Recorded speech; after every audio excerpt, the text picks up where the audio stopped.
మధ్యాహ్నం బ్రాహ్మణపల్లి గ్రామంలో YSRCP social media Gurazala నియోజకవర్గ కన్వీనరు వెన్నా రాజశేఖర్ రెడ్డి, అలాగే అక్కడ సర్పంచు తనయుడు మాబు ఇద్దరు కూడా సర్పంచ్కి బాలేకపోతే ఏదైతే మాబు వాళ్ళ నాన్న అక్కడ సర్పంచ్ బ్రాహ్మణపల్లి చూడ్డానికి పోయారు.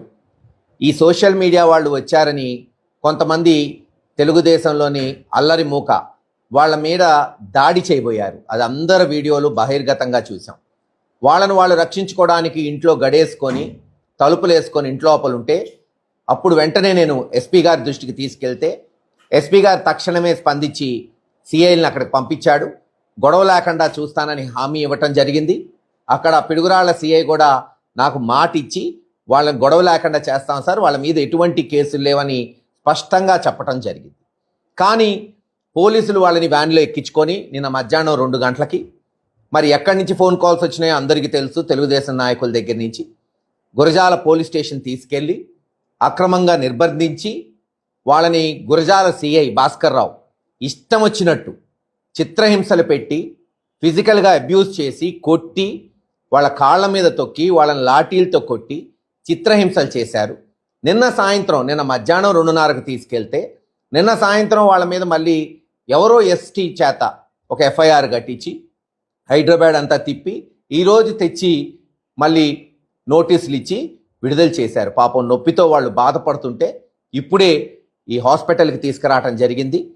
జీబీఆర్కి చికిత్స కొరకు టెస్టులు రాశారు డాక్టర్ గారు, స్కాన్లు తీయమన్నారు. చూద్దాం మరి ఏమొచ్చిద్దో. 1 డే ఇక్కడ అడ్మిట్ కావాలంటున్నారు. ఈ విషయం జగన్మోహన్ రెడ్డి గారి దృష్టికి కూడా తీసుకెళ్ళాం. ఆయన బుధవారం వాళ్ళని తీసుకురమ్మన్నాడు. లీగల్ టీంను కూడా అక్కడికి పిలుస్తానన్నాడు.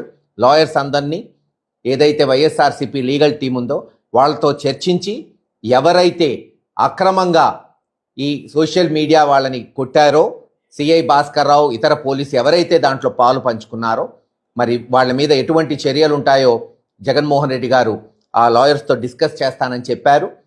అంతేకాదు, ఇంకా అన్యాయం ఏంటంటే ఈ సోషల్ మీడియా వాళ్ళని బెదిరించటం. మీరు కనుక మేము కొట్టామని చెప్తే మీ మీద గంజాయి కేసు పెడతాం, రేప్ కేసు పెడతాం, మర్డర్ కేసు పెడతాం.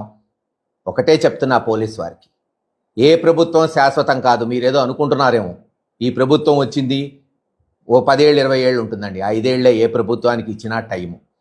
జగన్మోహన్ రెడ్డి గారు మళ్ళీ ఖచ్చితంగా వస్తాడు, గుర్తుపెట్టుకోండి. ఆ రోజున మీరు ఎన్ని కేసులు పెడితే అన్నిటికి 10 రెట్లు కేసులు ఏ ప్రభుత్వం అయినా పెట్టచ్చు. కేసులు పెట్టడం పెద్ద తెలియని విద్యేం కాదు. ఆలోచించుకోండి. మీకు అధికారం ఇచ్చింది, మీరు పదవిలో ఉన్నది ఈ రోజున